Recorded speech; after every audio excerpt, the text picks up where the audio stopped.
Sir, it's too cold for you to be out here. The city only cares about fines, not the cold. I'll handle this for free. Please, go inside. Why help a stranger in this wind? Because no one should be frozen out by their own town. You've brought me hope, son. Thank you. As I promised Leo that I would handle the frozen overgrowth for free, and watched as he finally let out a long, shaky breath in the biting Florida wind, the coldness of the situation seemed to finally crack. Seeing him stand there, an 80-year-old, retired pilot wearing his weathered leather flight jacket and clutching a wooden cane as his only anchor against the chill, I realized that for him, the city's $2,800 fine was a storm much more dangerous than any he had ever flown through. Leo had spent decades in the cockpit, silent guardian of the skies who had navigated thousands of passengers through turbulent weather to safe landings. But now, in the winter of his own life, he was facing a bureaucratic gale that threatened to strip him of the only sanctuary he had left.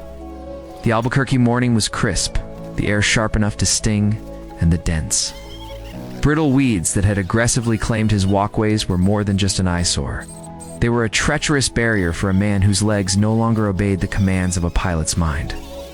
These city officials and code enforcers in Gainesville didn't see the veteran who had served his community with honor and precision. They only saw a static violation on a piece of paper and a set of aesthetic standards to be heartlessly protected.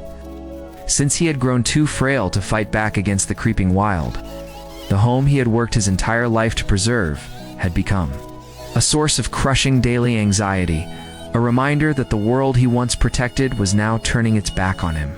When I told him to go inside and get warm, I saw a flicker of that old, commanding spirit return to his ease, a moment of pure, stunned disbelief that a total stranger would endure this wind just to offer him a lifeline. As the roar of my trimmer finally cut through the sharp, cold silence, and I began the methodical process of reclaiming his front yard. I felt like I was clearing a runway for a man who had been circling in distress for far too long.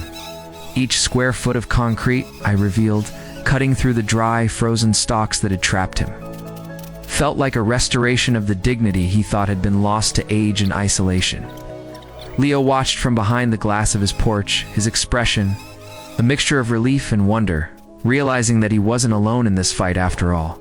It raises a painful and necessary question about the values we hold in our modern neighborhoods, where we often prioritize the uniform height of a lawn over the actual, concrete well-being of the elderly residents who built our foundations. Is it morally justifiable for powerful city governments to impose massive life-altering fines on vulnerable seniors who are clearly in physical and financial distress? Or do you believe that code enforcement must always remain the absolute priority, regardless of a resident's personal history or health? I really want to hear your deep, honest, and unfiltered thoughts on this complex situation in the comments section below, as your perspective helps us understand how to better care for the elders in our own communities. If you believe that we need more warmth and human compassion and less heartless bureaucracy for people like Leo, please hit that like button with everything you've got and share this story far and wide to help me reach more people who might be facing a similar struggle. In the shadows, your engagement is the only reason I can keep finding people like Leo and offering them a safe path back to a life without fear. Together, we can prove that kindness is a force stronger than any storm. Thank you for standing with me and for showing this pilot that his final landing doesn't have to be a lonely one.